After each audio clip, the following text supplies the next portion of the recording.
Class 5 chapter 12 प्रकृति का सानिध्य। तो इस चैप्टर का नाम है प्रकृति से जुड़ा हुआ है। ठीक है, प्रकृति का सानिध्य। तो हमें प्रकृति के बारे में बताया गया है कि किस प्रकार हमें प्रकृति के बिना हम नहीं रह सकते और प्रकृति हमें क्या देती है और प्रकृति को हमें कैसे संरक्षण बचाव रखना चाहिए। इस प्रकार से यहाँ पे लेखक जो यहाँ पे काका साहब कलेलकर है। इस कहानी का जो लेखक है काका साहब कलेलकर। ठीक है, प्रकृति हमें अपनी ओर आकर्षित क्यों करती है इसके बारे में भी यहाँ पे बताया गया है कि हम सभी मनुष्य प्रकृति पर ही निर्भर करते हैं और अगर हम पेड़ पौधों प्रकृति को हम काटते हैं, विनाश की ओर जाते हैं, तो इसका मतलब अगर प्रकृति को हम सही तरीके से उसे देख रेख नहीं करेंगे तो जीव जंतुओं का भी जीना मुश्किल हो जाता है। ठीक है, हमें ऑक्सीजन की कमी हो जाती है। तो यहाँ पे लेखक काका साहब कलेलकर ने एक मनुष्य को प्रकृति के प्रेम जागरूक कराता है, जीवों के प्रति प्रेम भावना व्यंग्य को समझना है। ठीक है, आइए हम इस कहानी का सारांश को हम देखते हैं। ये पेड़ पौधे, ये बादल, कोहरा तथा बर्फ़ के शिखर, इनसे मेरा क्या लेना देना? इनके दर्शन के लिए मैं क्यों तरसता हूँ? इन पहाड़ों को देखने से क्या मिलता है, ऐसा लेखक कहता है। ठीक है, ऐसे विचार अथवा आशंकाएं मेरे मन में कदापि नहीं उठी, लेकिन कई व्यवहार कुशल लोगों ने इन शब्दों में मुझसे पूछा है। इतना ही नहीं, मेरी आलोचना भी की है। मतलब यहाँ लेखक ने अपने बारे में भी कहा है। आलोचना मतलब यहाँ पे गुण दोष निकालते हैं, क्रिटिक्स, जिसको इंग्लिश में कहते हैं क्रिटिक्स।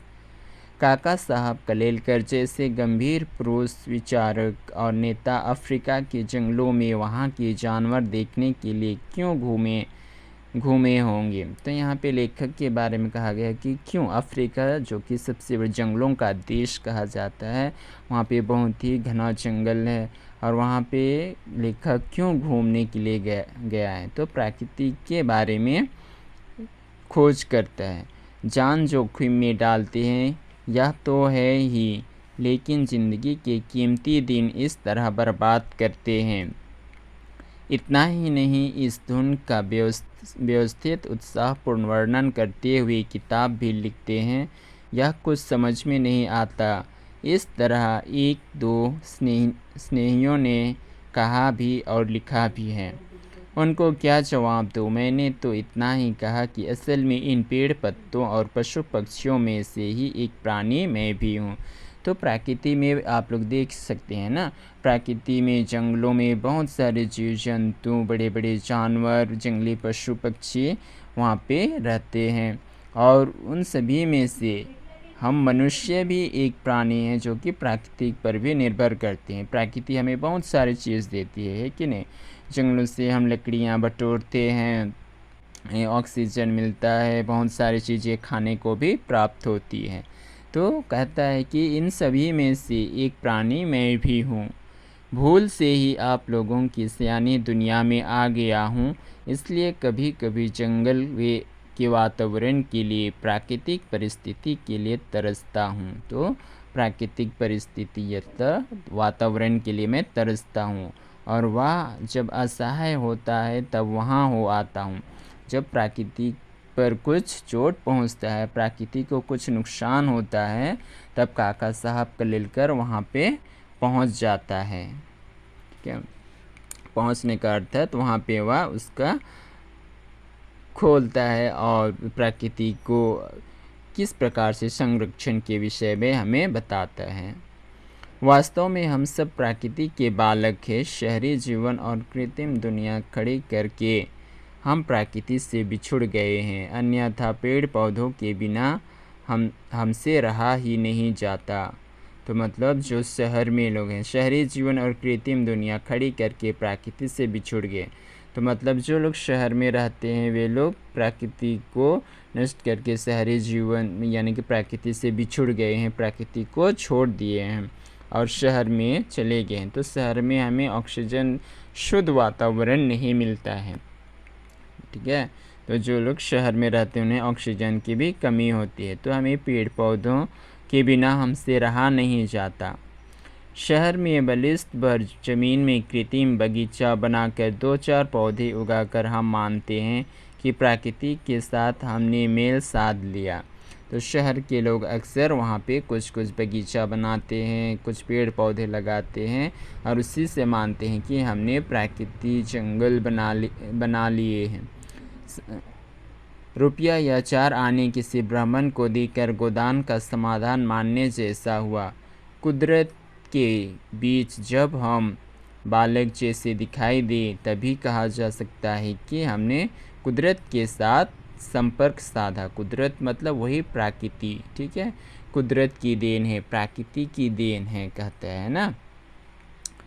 किसी पहाड़ के शिखर पर खड़ा रहकर जब एक और असंख्य शिखरों को अनेक रूपों में देखता हूँ और दूसरी ओर नीचे मैदान का सुदीर्घ विस्तार और उसके अंदर चमकती 2-3 नदियों के मोड़ की रेखाएं देखता हूँ, तब यह विचार उठता है कि मैं एक विशाल विश्व का निवासी हूँ। तो लेखक इमेजिन करता है, कल्पना करता है, पहाड़ी साइड में जाके देख रहे हैं ना, जो खुले आसमान है, पहाड़ है, फिर नदी नाली जंगल, फिर वहाँ पे जाके वे खड़ा होकर सोचता है कि कितने अच्छे मनोरम दृश्य। दूसरी ओर मैदान भी दिखता है, इसके अंदर चमकती 2-3 नदियाँ के मोड़, तो कल जो बहती है। तो उस समय उसको यह विचार उठता है कि मैं सबसे एक बहुत बड़ा विशाल विश्व का निवासी हूँ, मतलब विशाल देश का मैं निवासी हूँ, मतलब आदमी हूँ। फिर जीवन सार्थक लगने लगता है और मैं एक तरह के कृतार्थता का अनुभव करता हूँ। कृतार्थता मीन्स यहाँ पे दिया गया है कृतार्थता संतुष्टि। कृतार्थता मीन्स संतुष्टि, ठीक है, संतुष्टि का अनुभव करता हूँ। अपरिचय की भड़क मिटने के बाद पेड़ और उनके पत्ते मेरे साथ बातें करते हैं और विश्वासपूर्वक अपने सुख दुख की गाथाएं प्रस्तुत करते हैं। पशु पक्षी भी मुझे एक क्षण के लिए दुश्मन के तौर पर देखने के बाद मेरी आँखों में आत्मीयत नहीं वरना आत्मीयता देखते हैं। जब कोई जंगल में अकेले रहता है, प्रकृति के साथ जुड़ा रहता है, तो वह हमेशा पशु पक्षी पेड़ पौधों से बातें करते रहते हैं। मानवता के हमारे ऊंचे ऊंचे आदर्श पशु पक्षी नहीं जानते, क्योंकि मानव जाति का उनका अनुभव बहुत कड़वा है। हम जैसे हैवानियत शब्द तिरस्कार के साथ इस्तेमाल करते हैं, वैसे ही पशु पक्षी आदमियत शब्द इस्तेमाल करते होंगे और उसमें अपना सारा कड़वा अनुभव व्यक्त करते होंगे। कुछ पालतू कुत्ते या पक्षियों को स्वजन द्रोह करते देख वे कहते होंगे कि क्या करें, पशु तो पशु ही है और पक्षी पक्षी, लेकिन आदमियत का रंग लगने से वे बिगड़ गए हैं।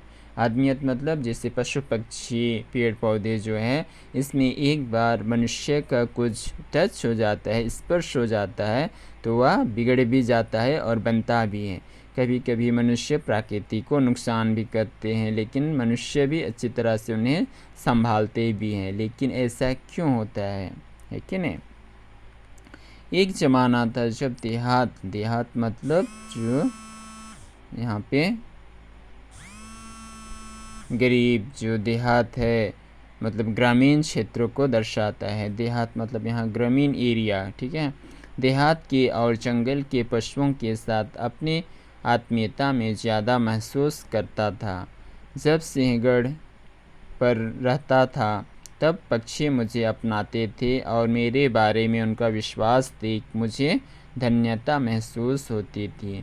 तो अक्सर लेखक लोग बहुत सारे इमेजिन करते हैं, सोचते हैं और लिखते भी है कुछ कुछ कहानी।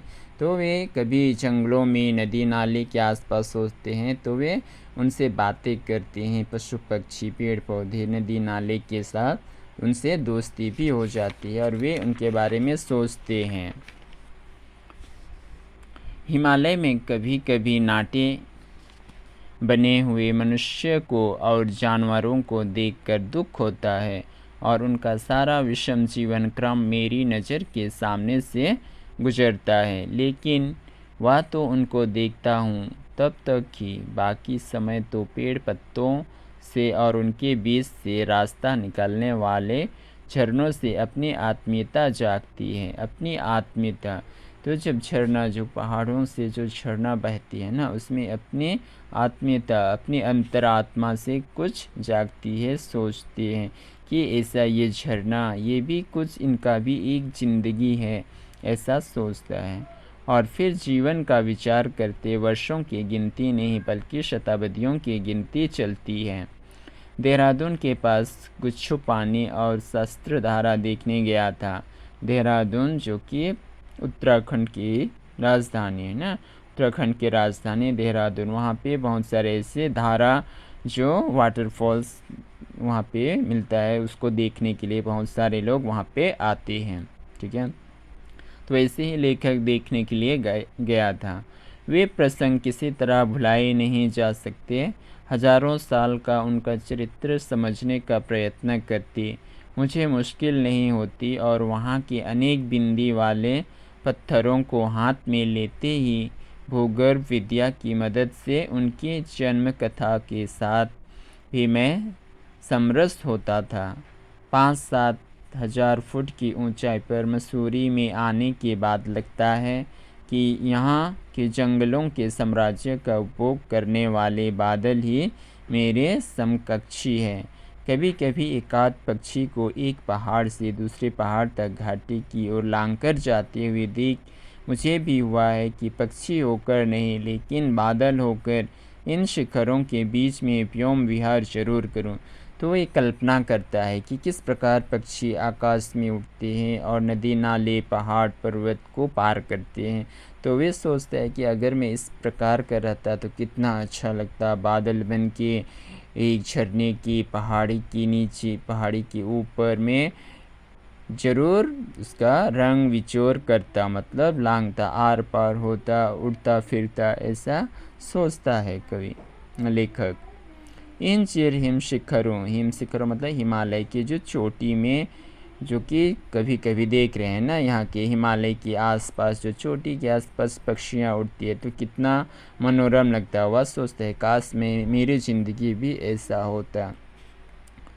इन पर विहार करने वाले बादलों में मनुष्य को महान सूचना देने की शक्ति है, इसलिए उनके दर्शन को तरसता हूँ। ये बादल देखते ही देखते अपना आकार, अपना स्वरूप और अपना गठन भी बदलते हैं। बादल आगे पीछे ऊपर नीचे दासों दिशाओं में दौड़ते हैं, फूलते हैं और पिघल जाते हैं। तो हम लोग सभी देखते हैं कि बादल को ना, जो कि कभी बड़ा हो जाता है तो कभी छोटा होता है, तो वह मौसम के अनुसार ही इस प्रकार से बादल बदलते रहता है। क्षण में सफ़ेद, क्षण में श्याम और क्षण में वर्णविहीन, ये बादल कहते हैं। परिवर्तन से ना अकुलाना हमारा व्रत है, परिवर्तन का आनंद और बाद में उससे परे होना ही हमारी जीवन साधना है। यह कहते कहते ये बादल बारिश बन गए और उन्होंने नक्शिकांत भिगो दिया। तो ऐसे ही काका साहब कलेलकर कहता है और सोचता है कि ये बादल के बारे में बताता है कि किस प्रकार से वह अपना रंग रूप छोड़ता है, कभी छोटा तो कभी बड़ा हो जाता है कि नहीं। हम सभी देखते हैं, देख के भी हम लोग अनदेखा करते हैं, लेकिन हम कभी सोचते भी नहीं हैं कि बादल किस प्रकार से एक बारिश के बूंद में बरसता है और पूरी प्रकृति, पूरी दुनिया में वह अपना पानी की बूंद, बारिश की बूंद देता है और हरियाली छा जाती है, जिससे खेती खलिहान में फसल की वृद्धि होती है। इस प्रकार से बादल बारिश बन के गिर जाता है तो कितना अच्छा लगता है ऐसा देखने को। तो इस कहानी का जो लेखक है काका साहब कलेलकर, और इस कहानी से हमें ये शिक्षा मिलती है प्रकृति के सानिध्य से सब कुछ सीखा जा सकता है। अगर हम प्रकृति के बारे में, नेचर के बारे में थोड़ा सोचें तो हम ज़रूर उससे कुछ शिक्षा प्राप्त कर सकते हैं। ठीक है, इसलिए ज़रूर सोचने की शक्ति रखिए। इधर जितने भी वर्ड्स मीनिंग दिया गया है उसे आप लोग अच्छी तरह से याद कीजिए और उसे अपने नोट कॉपी में लिख के रखिएगा। ओके, नेक्स्ट इधर क्वेश्चन आंसर है, प्रश्नों के उत्तर बताओ। मैंने यहाँ पे लिख दिया हूँ कुछ और जिसका जैसे लेखक क्या देखने को तरसता है, पेड़ पौधे, बादल, बर्फ और कोहरा। ठीक है, प्रकृति, वातावरण, ये सब देखने को वह तरसता है। लेखक ने अपने आलोचकों को क्या जवाब दिया। जैसे यहाँ पे मैंने, ये थोड़ा लंबा है इसलिए मैंने पेज नंबर 64 दे दिया हूँ, उसे आप लोग पेज नंबर 64 में जाके देख लीजिएगा। उस पर अंडरलाइन किया गया है, उसे आप लोग अपने नोट कॉपी में उतार लीजिएगा। ओके, लेखक को अपना जीवन सार्थक कब लगता है, ये भी पेज नंबर 65 में मिल जाएगा। नेक्स्ट है, इधर आप लोग इसको एक बार कहानी को ध्यानपूर्वक पढ़ने के बाद इसे आप लोग ऑप्शन को सही लगाइए। ओके, नेक्स्ट इधर लॉन्ग क्वेश्चंस है, इसका भी मैंने पेज नंबर दे दिया हूँ, पेज नंबर 65, और जिसका मैंने पेज नंबर दे दिया हूँ उसे आप लोग पेज नंबर में जाके नोट कर लीजिएगा। ओके, और कहानी को पढ़ के यहाँ पे जो फिल इन द ब्लैंक्स है उससे आप लोग पूरा कर लीजिएगा। ठीक है, नेक्स्ट है, तीन पर्यायवाची शब्द लिखो। जैसे पर्यायवाची मतलब समानार्थक शब्द, पेड़ को और दूसरे शब्द में क्या कहते हैं ना, पेड़ को जैसे वृक्ष भी कहते हैं, तरु भी कहते हैं, और भी बहुत कुछ है। तो ऐसे ही कुछ समान एक ही मीनिंग होता है, जो कि पेड़ का दूसरा नाम ही उसको पर्यायवाची कहते हैं। जैसे एक ही किसी का दूसरा नाम, एक ही चीज़ को हम लोग अनेक नाम से जानते हैं। तो ऐसे यहाँ पे दिया गया है, आप लोग तीन पर्यायवाची शब्द लिख लीजिएगा। ओके, नेक्स्ट है क्वेश्चन नंबर 3 को आप लोग कर लीजिएगा। हिमालय शब्द, जैसे यहाँ पे संधि विच्छेद बनाना है, तो ठीक है, शिव जोड़ आलय शिवालय, जैसे हिम जोड़ आलय मिलकर एक नया शब्द बनता है हिमालय, तो ऐसे ही शिव जोड़ आलय शिवालय, शिख जोड़ अंत शिखांत, नर जोड़ इंद्र नारेंद्र, गुरु जोड़ उपदेश गुरुपदेश, गण जोड़ ईश गणेश, शुभ जोड़ आरंभ शुभारंभ। इस प्रकार से आप लोग इसको अच्छी तरह से नोट में कॉपी में उतार के व्हाट्सएप में मैसेज कर सकते हो। ठीक है।